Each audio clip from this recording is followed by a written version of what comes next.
Obviously, since Kendrick dropped his album, A Bar and Whacked Out Murals was talking about white comedians and whoop, whoop, whoop. Gary Owens tried to jump on that wave and said what he said and kind of fell to the side. But Andrew Schulz has kind of taken this opportunity to grow his fandom and his following and to me, clout chase. And I think since the song is dropped or the album is dropped, he's been the loudest person in this mix outside of Drake's allegations to, you know, the record companies and the streaming companies. Matt Barnes on All the Smoke gave his thoughts on the Andrew Schulz, Kendrick Lamar fiasco.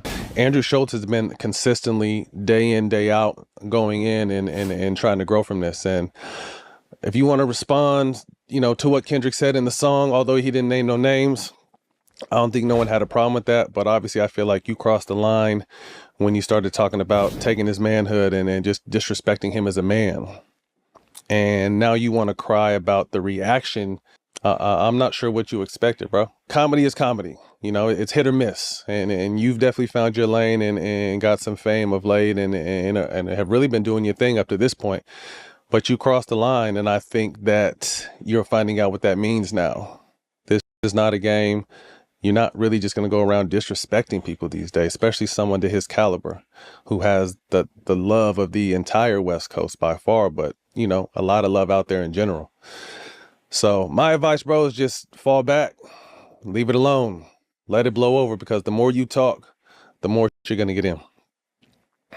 I wish you and your family peace and happiness, bro. Let's get into it. So let's go over the history first, and then we'll get into my perspective and others' perspective. First, Kendrick said in a song, all right, don't let no white comedian talk about no black woman, that's law. It's likely a reference to when Schulz went on a different podcast than his own and made jokes about black women, to which the host would apologize later for letting it slide because it was bad. It was trash. It wasn't funny. They gave him what I felt like were pity laughs. It was degrading. It was terrible.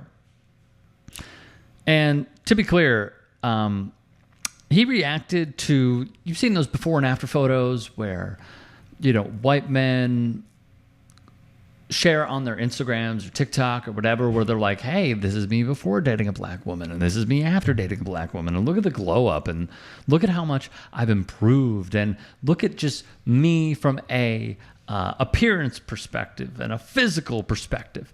And Schulz hated it. Why you would hate that, I have no idea. Why you are, you know, going in on someone being happy with themselves, being confident with themselves, improving their lives. Like, I don't get it. I don't think I'll ever get it. But then again, I'm not Andrew Schulz. So he would then, and what you saw was a sample of some of the comments, he would then turn it into, hey, his crew will beat me up. If they see me out in the street, they're going to get me. All right. There's no doubt that they will F me up and I will be left really, really, really hurt. No doubt about it. All right. But if it were me and Kendrick, I would R-word him. I would make sweet love to him and I would R-word him. And I have no doubt that I would be able to come out on top. Pardon the pun. And that's why everybody's so taken aback by it. Because it's, like, first off, you're committing an essay. And secondly, it's just weird. It's just a weird thing to say from a weird guy who literally looks like his haircut would be modeled after Germany in the 30s. What is going on with this dude, man? So that was odd. I don't know when someone would say, oh, man, that's awesome. You know, and then in return, what he would also do is play up the, I'm getting canceled, everyone's coming after me, blah, blah, blah, blah, blah. Well, no, like, no one is canceling you. First off, it doesn't exist. But secondly, it's because it was a dumb thing to say. It's because it was super unfunny. And I also think they gave you courtesy laughs there as well. You know why? Because it's the same thing that Jesselnick said about comedians going on Joe Rogan, where they just want it to be a whole dap-up party, and he's not about that life, and I don't blame him. But, like, some of the other dudes there, they know where their bread is buttered. They know that they cannot say anything about those that cut the checks. Now, some of you may be thinking, because I know it's going to pop into your head, what about you? Go look at previous comments I have made. I don't let stuff slide on here. But it doesn't matter. I thought Rosenberg also put this quite well in a tweet. Kendrick calls out Schulz for running down black women, more specifically, the dudes who let it happen unchecked. Andrew Schulz responds by saying, oh, because rappers are so pro-women. Schulz is no different than former Fox News host Bill O'Reilly. Acting like Kendrick Lamar is 2 Live Crew. It is a nonsensical response and shows Schulz doesn't actually like or understand hip-hop. Please hear me. Not all white guys are built the same. For some of us, black culture is not wacky fodder or a means to an end. Exactly. I also saw one of the dumbest TikToks ever. It was a white dude with a Twitch-like setup speaking to probably a camera, whatever. He has the podcast mic set up, dark room with the lights. And he's a white dude wearing a backwards hat, and he goes, yeah, I just don't think soul is anything to brag about. Get that unk stuff out of here, man. Thankfully, he's getting dragged, as he should. Because to some of us, we do take this seriously. I take it seriously. I also think when there is a white dude such as Schulz, who at times cosplays even with the dialect, there needs to be timeouts called in the game. And I think what's also happened is he's been able to get away with it for way too long. Way too long. And now the chickens are coming home to roost. I think people were waiting for that moment. And now it's occurred. And he's dealing with the repercussions. He is dealing with the consequences of his own actions. Now, you should also remember, Schulz is playing up like this anti-wokeness. He even at one point said Kendrick is too woke to get a joke. That's insane.